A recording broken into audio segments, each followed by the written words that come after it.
This is PreCalculus 12, Chapter 7.4. This time we're going to be looking at Pythagorean identities, and all of these are based off the basic identity x squared plus y squared equals 1. Remember, this is the formula for unit circle.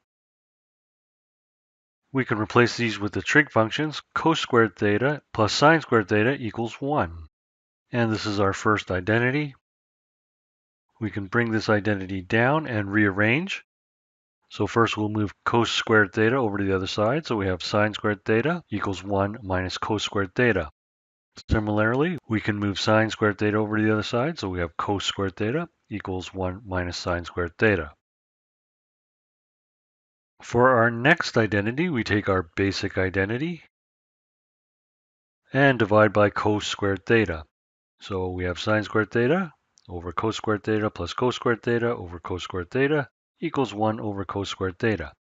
We now replace these with our quotient and reciprocal identities, and we get tan squared theta from here.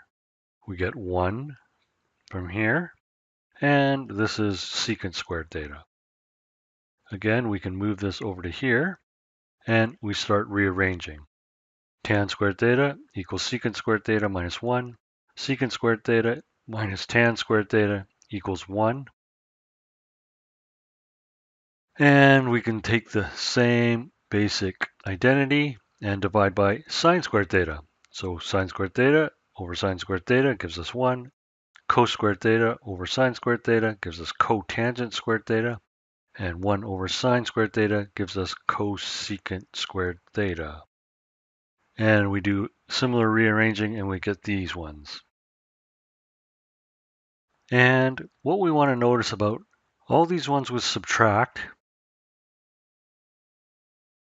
they are differences of squares. And if we look for conjugates, these are a good way to make shortcuts and prove identities. So again, we use the same strategies. We look for identities. We don't want to substitute with sine or cosine until we try to find patterns. And these differences of squares are the patterns we're looking for. Okay, let's look at our first proof. First of all, we have denominators, so we must list our NPVs. So sine theta equals plus or minus 1. That means theta equals plus or minus pi over 2. These are our non-permissible values. And as before, we do want to try to work with the more complicated side. So we'll start here. Cos theta over 1 minus sine theta plus cos theta over 1 plus sine theta. These are conjugates of each other, so we'll want to multiply this one by 1 plus sine theta over 1 plus sine theta. We want to multiply this one by 1 minus sine theta over 1 minus sine theta. So we have cos theta, 1 plus sine theta, plus cos theta, 1 minus sine theta. Again, I said these are conjugates, so we can just go directly to 1 minus sine squared theta. We want to expand these so we can cancel. Sorry, this is a theta, not a 0. So we have cos theta plus sine theta cos theta plus cos theta minus sine theta cos theta.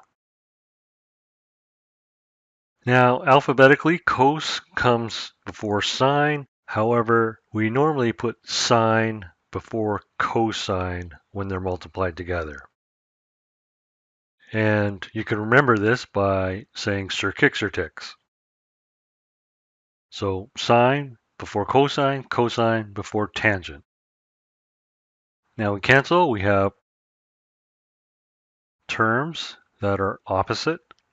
And we're going to replace this with cosine squared theta. Why do we want to do that? Because we have cosine left in the numerator.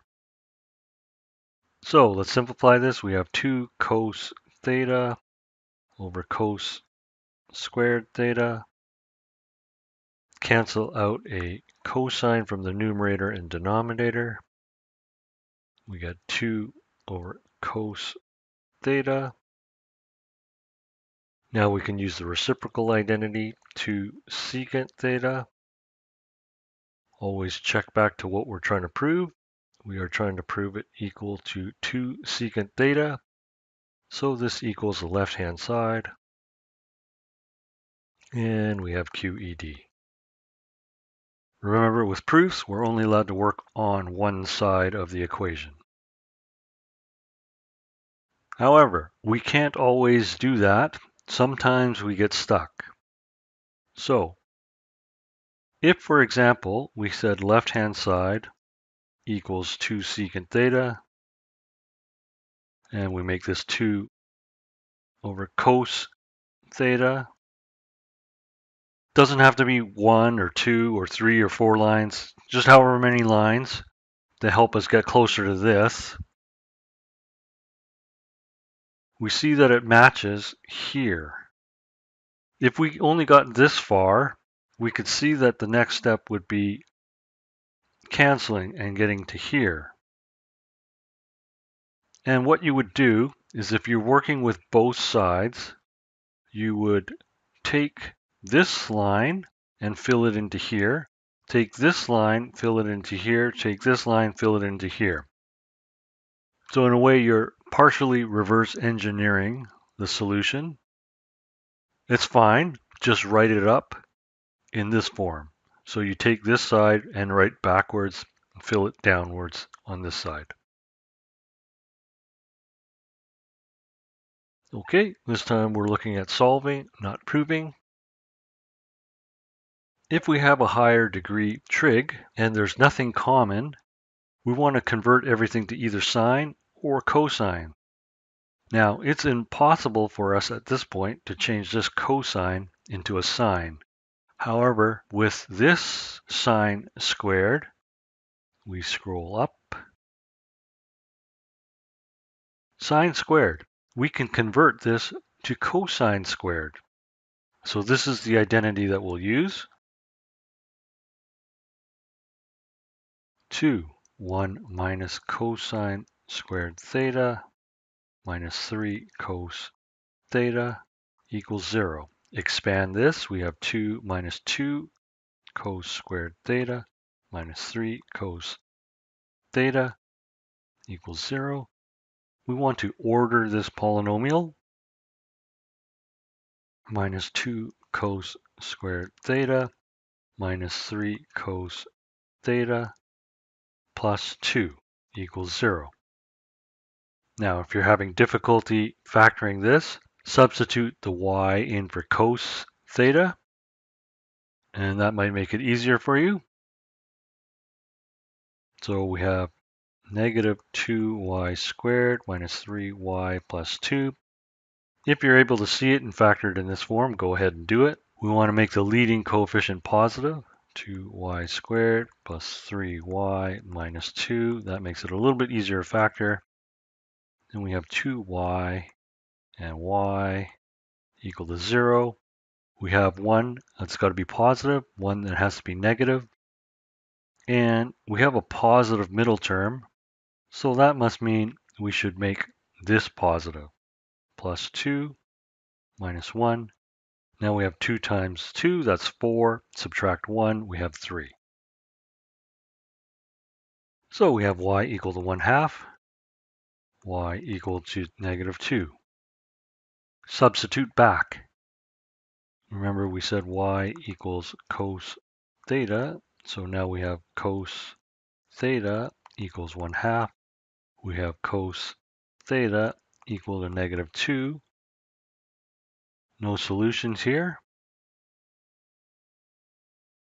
because the range of cos theta is negative 1 to 1.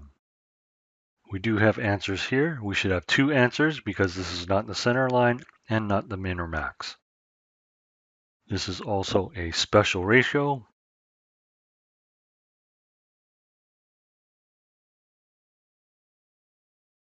So theta prime equals, and this is pi over 3. And we do our little graph here. All students take calculus. We have positive here. We have positive here. So our answer is quadrant 1 and quadrant 4. Quadrant 1 is already our answer, so this is actually theta 1. And theta 2 equals 2 pi minus our reference angle, pi over 3. This equals 5 pi over 3. So our answers are pi over 3 plus 2 pi n and 5 pi over 3 plus 2 pi n and n element z. Okay, you want to get fast. Here's some speed tips. Get used to recognizing the identities so that you can quickly substitute. Normally, looking to replace squared term or factor because no identities for linear terms yet. Let's look at a harder example. This is the more difficult side. Our intuition is only one term with sine. So convert to cosine. 1 minus sine squared x minus 2 cos x all over cos squared x minus cos x minus 2. I'm going to leave out substitution this time. That way you can see what it looks like. I'm going to replace this with cos squared x minus 2 cos x over cos squared x minus cos x minus 2. Now we're going to factor. We're going to factor a cosine out of the numerator, cos x. We're left with cos x minus 2. We're going to factor this, cos x, cos x. Okay, so we need a negative 2 and a positive 1. We cancel this out. And we need to look for our NPVs. We can't find it here. We can find it here now that we've factored. We don't have to worry about this because it's not in the domain. We just need to look at this. So cos x equals negative 1. X equals, and we're looking for x equal to negative 1. And that would be over here. So this is pi. And now we have cos x over cos x plus 1. Now, you might want to work on this side if you're stuck to see how you get to here. However, we want secant x, so we can multiply by secant x over secant x.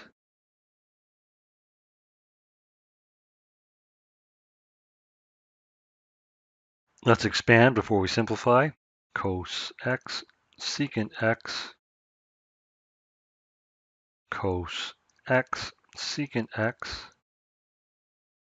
plus secant x. Okay, we have an identity for this.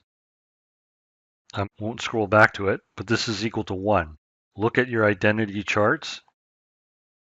We have 1 over 1. This is the same thing, plus secant x. This equals the right-hand side, and QED. Okay, as I mentioned, you can work with both sides, but whatever you get on this side, you want to put backwards onto the end of this. If you're having trouble figuring out what these steps are, you can write down what I say. even though I don't write it down, but I'll write it down for you this time. So the first one was Pythagorean Identity.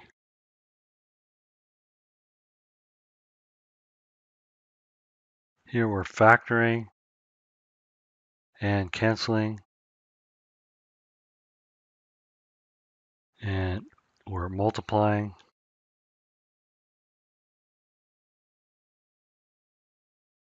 by secant x over secant x. As long as the numerator and denominator are the same, you're multiplying by 1, so you're not changing anything. Expand and simplify with identity.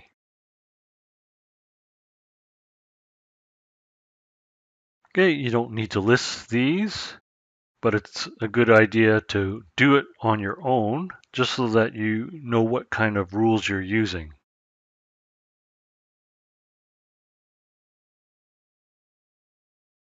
Let's look at another solving problem. With solving, again, it's like before, you're freely allowed to use both sides.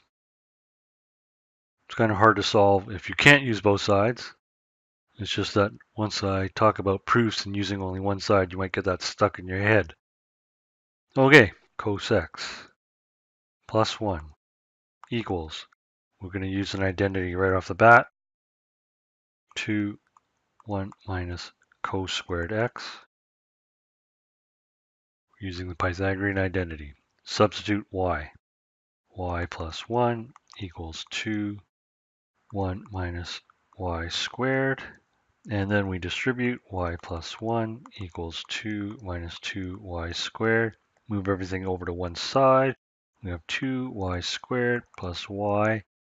This becomes negative 2. Add them together, we get minus 1. And we factor 2y, bracket, bracket, y, bracket equals 0. We have no choice. Both of these numbers have to be 1. We just need to decide which one needs to be positive, which one needs to be negative. We have a positive result, so the 2 must be positive. Now we solve y equals 1/2 and negative 1. Okay, let's put the negative 1 here. Let's put the 1/2 over here. Call this x1, call this x2. Here we have a special ratio.